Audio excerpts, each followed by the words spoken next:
تو یہ بیٹا دیکھیے گا، تو میں کوشش کرتا ہوں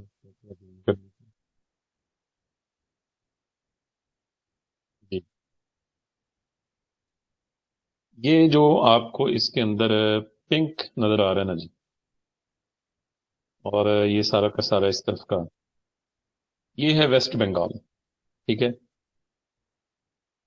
اور جو آپ کو دوسری طرف یہ لائٹ بلو اور ساتھ میں یہ جو گریکس کا کلر ہے، ساتھ میں جو لائٹ گرین آپ کو نظر آ رہا ہے، یہ سب کا سب ہے ویسٹ بنگال، ایسٹ بنگال، اور یہ والا ویسٹ بنگال دوسرا۔ چٹاگانگ اس میں دیکھ لیں، ٹھیک ہے؟ اس کے بعد ڈھاکہ آپ دیکھ لیں جو ان کا کیپٹل ہے، فرید پور ہے، پھر راجشاہی ہے، یہ بڑے علاقے ہیں۔ یہ سارا کا سارا علاقہ آتا ہے جی ایسٹ بنگال میں۔ اب آپ کے سامنے یہ سارا نقشہ ہے، اور دوسری طرف آپ دیکھیں جو آپ کے سامنے آتا ہے، جو بنگال ہے، بہت بڑا رقبہ ہے اس کا، انتظامی لحاظ سے کسی کے لیے بھی اس کو چلانا جو ہے وہ ایک بڑا مشکل کام تھا انتظامی لحاظ سے۔ میں یہ دوسری سائڈ اس کی آپ کو دکھاتا ہوں، جو ویسٹ بنگال کی ہے۔ آپ دیکھیے یہ سارے کے سارے علاقے جو ہیں نا، یہ اس وقت کا بنگال، اور یہ دیکھیں کولکتہ جو اس وقت کا کیپٹل تھا، ٹھیک ہے؟ اب مسئلہ یہ تھا انگریزوں کے لیے، یہ بات ذرا بڑی امپورٹنٹ ہے، اس کو سمجھ لیجیے۔ انگریزوں کے لیے مسئلہ یہ تھا کہ انتظامی طور پہ اس صوبے کو وہ کیسے چلائیں، اس کے انتظامات کرنے ان کے لیے بڑے مشکل، اور حتیٰ کہ ایسا بھی ہوتا کہ جو بنگال کا گورنر ہوتا، وہ پورے 5 سال میں سارے علاقے بھی وزٹ نہیں کر پاتا تھا، کیونکہ اس قدر تو نظام نہیں تھا اس وقت، ذرائع آمد و رفت نہیں تھے، یعنی اتنے زیادہ مسائل تھے۔ تو انگریزوں نے یہ سوچا کہ کیوں نہ بنگال کو انتظامی بنیادوں کے اوپر جو ہے ان کو تقسیم کر دیا جائے۔ اب یہ جو ہے ساری کی ساری، یہ ان کی انتظامی تقسیم ہے، ٹھیک ہے جی؟ اور انتظامی تقسیم کے لحاظ سے انہوں نے اس کو تقسیم کر دیا۔ اب قدرتی طور پہ ایسا ہوا کہ ایسٹ بنگال میں مسلم اکثریت میں آ گئے، صوبہ بننے سے بڑے فائدے ان کو ہو گئے، الگ علاقہ ان کا مل گیا، اور کئی ایسے فوائد ان کو مل گئے۔ اب آپ دیکھیں اسی دوران ہی سارے بڑے بڑے کام ہوئے، مسلم لیگ بھی اسی دور میں بنی ہے، منٹو مارلے ریفارمز بھی اسی دور میں ہوئی ہیں، شملہ وفد بھی اسی دور میں کامیاب ہوا ہے۔ اب دوسری سائڈ پہ جو ہے وہ ہندو اکثریت میں آ گئے۔ اب اس سے کیا ہوا کہ یہ علاقے جہاں مسلمانوں کو تھوڑی سی خوشحالی مل رہی تھی، وہ ہندو ایلیٹ کے لیے بڑا ایک مسئلہ تھا، کیونکہ وہ ان کو کسی بھی طور پہ خوشحال نہیں دیکھنا چاہتے۔ یہ آپ دیکھیں نا اس کے اندر جو آپ کے سامنے نقشہ ہے، یہ سارا کا سارا ایریا جو آپ کے سامنے، اور دوسری طرف کا یہ ایسٹ بنگال کا علاقہ، ان کے اندر یہ اتنا بڑا نقشہ، اتنا بڑا رقبہ، پھر ان کی برٹش کی پریزیڈنسی بھی یہاں پر ہے، یہ اس جگہ پہ ڈھاکہ آ گیا، ٹھیک ہے، راجشاہی آ گیا، اور تھوڑا سا اگر میں اس کو اوپر کروں، یہ آپ کو یہاں پر نظر،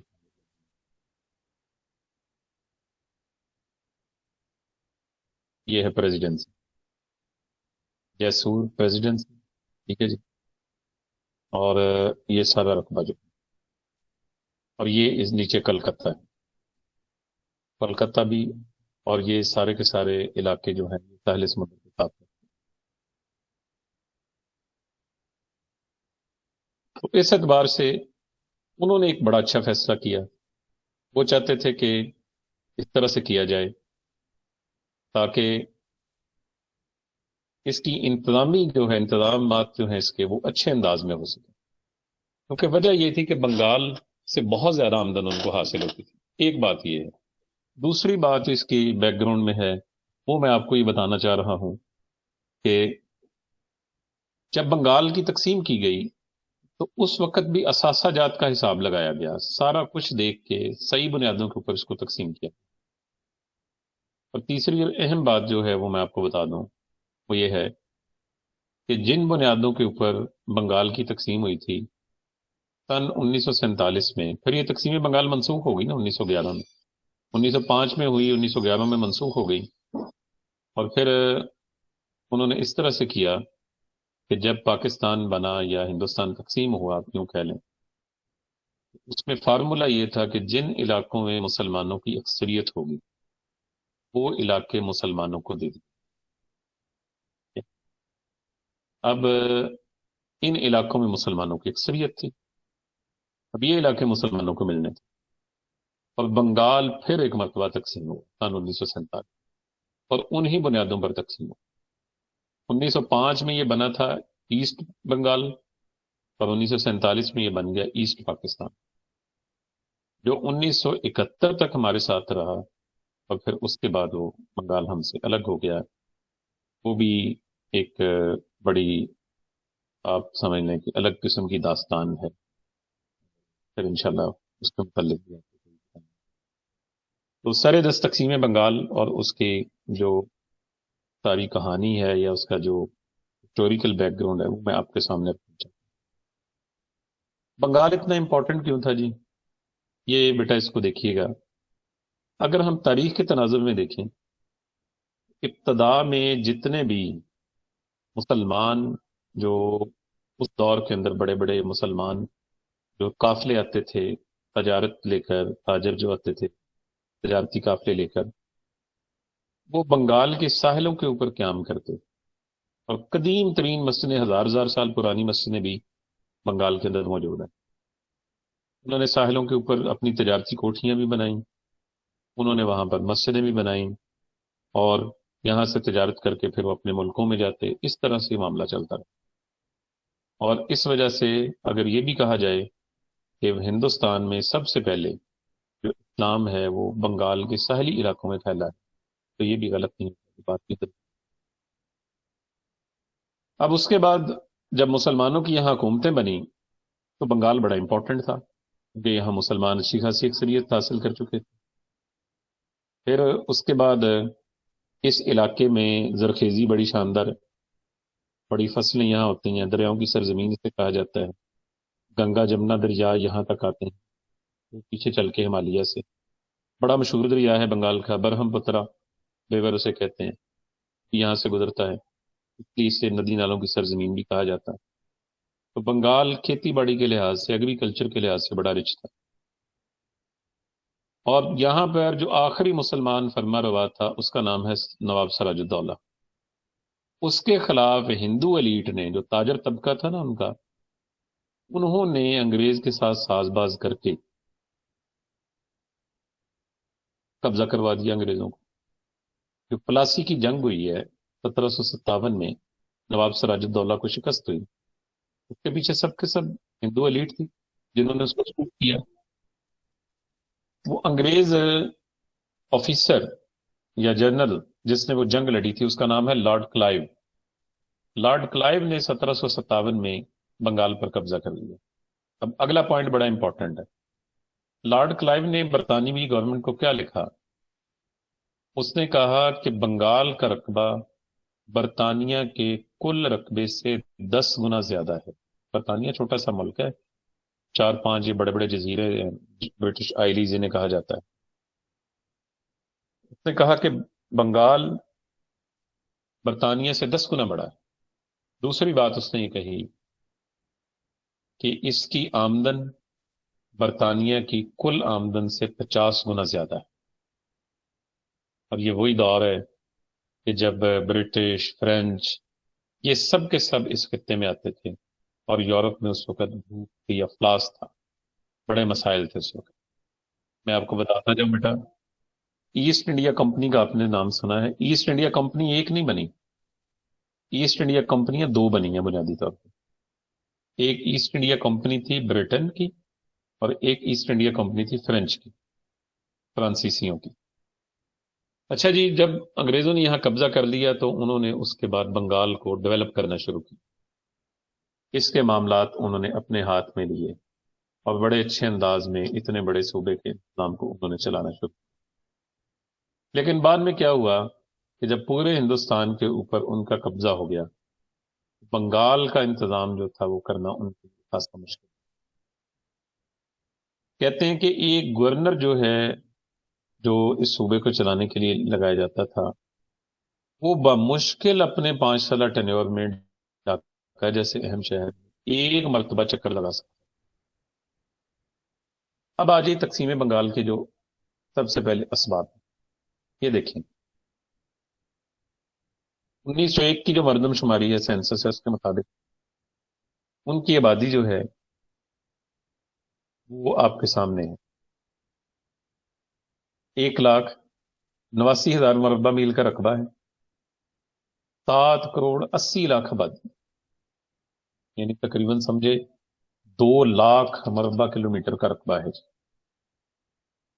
اگر مربع میل کو آپ کلو میٹر میں لیں 2,00,000 سے بڑھ جائیں، اور تقریباً 8 کروڑ آبادی ہے۔ 8 کروڑ آبادی کے اس وقت بھی دنیا میں ملک میں چند ملک ہیں جن کی آبادی کروڑوں میں ہے، اور اس وجہ سے اس کے آبادی رقبے اور تناسب کی وجہ سے یہ بڑا مشکل تھا کہ اس کو انتظامی لحاظ سے چلایا جائے۔ دوسری بات معاشی بدحالی، بنگال صوبے کے حوالے سے یہ بات بھی سامنے آتی ہے کہ کلکتہ جو تھا وہ ہندوؤں کا گڑھ تھا، کلکتہ میں بڑی ترقی ہو رہی تھی، وہاں پر تجارت بڑی شاندار تھی، کلکتہ کی بندرگاہ بڑی شاندار کام کر رہی تھی، یہ سارے کام تھے۔ جبکہ مشرقی بنگال میں چونکہ مسلمانوں کی اکثریت تھی اور وہاں پر حالات جو ہیں وہ بڑے خراب تھے، کوئی انفراسٹرکچر نہیں تھا، سڑکیں، پل، ندی نالے، کوئی خاص نظام نہیں تھا۔ تیسری بات کہ چٹاگانگ کی بندرگاہ بڑی امپورٹنٹ سی پورٹ ہے، اس وقت بھی دنیا کی امپورٹنٹ سی پورٹس میں ایک ہے چٹاگانگ۔ چٹاگانگ کی بندرگاہ جو ہے وہ بھی ابتری کی حالت میں تھی، مگر بھی بنگال میں کلکتہ کی بندرگاہ موجود تھی اور وہاں پر تعمیر و ترقی کا کام ہوتا تھا، جبکہ چٹاگانگ کی بندرگاہ جو تھی تباہی کے دہانے پہ پڑی۔ آڑیا زبان کا مسئلہ، اڑیسہ کا علاقہ جو ہے وہ، جس میں دیکھیں 3 صوبے بنتے ہیں، بنگال، آسام، یوپی، ان میں منقسم، اور جہاں آڑیا زبان بولی جاتی تھی، اور عوام اور حکومت کو کئی ایک مشکلات تھیں اس کے اندر، سرکاری طور پر بھی آڑیا زبان تھی۔ اب اس کی وجہ یہ تھی کہ کیوں نہ ان کی اپنی زبان، لوکل زبان جو ہے وہ وہاں رہ جائے۔ اس مسئلے کے حل کے لیے بھی زبان کی بنیاد پر بنگال کی تقسیم ناگزیر ہوتی۔ پانچویں بات، بنگال صنعت و حرفت میں بہت پیچھے جا رہا تھا، تجارت، ملازمت، صنعت سب پہ ہندو چھائے ہوئے تھے۔ پٹسن کا کاروبار آج بھی بنگال میں بہت ہے، اور کہتے ہیں کہ پٹسن وقت مقدار میں ان کے پاس تھی، لیکن کوئی ایسا خاص میکانزم نہیں تھا اس کا، جس کی وجہ سے وہ بدحالی کا شکار تھا۔ یہ 5 بڑے بڑے اس کے اسباب۔ اب آج یہ تقسیم بنگال کے واقعات کے اوپر۔ 1899 میں وائسرائے لارڈ کرزن، میں لارڈ کرزن کا آپ کو بتا دوں جی، یہ بڑا ہی ذہین آدمی تھا لارڈ کرزن جو ہے، کئی سرحدی مسائل لارڈ کرزن نے حل کیے، یہ پٹھانوں کے ساتھ بہت سارے معاہدے لارڈ کرزن کے دور میں ہوئے، سرحدی معاملات اس نے سیٹل کیے۔ کہتے ہیں لارڈ کرزن جب وائسرائے بنے تو انہوں نے مشرقی بنگال کے علاقے چٹاگانگ، ڈھاکہ اور میمن سنگھ کا دورہ کیا اور وہاں کے مسائل کا جائزہ لیا، اور بالآخر لارڈ کرزن اس نتیجے پر پہنچے کہ ایک الگ صوبہ بننا چاہیے، انتظامی یونٹ بننے چاہیے۔ جب تک انتظامی یونٹ نہیں بنیں گے اس علاقے میں خوشحالی نہیں آ سکتی۔ دیکھیں بیٹا، جب تک نچلی سطح تک اختیارات منتقل نہیں ہوتے اس وقت تک بات نہیں بنتی۔ بہرحال آپ کو یہ کام کرنا پڑتا ہے۔ تو لارڈ کرزن نے پھر یہ سارا کام اس کے اوپر کر کے فیزیبلٹی دیکھ کر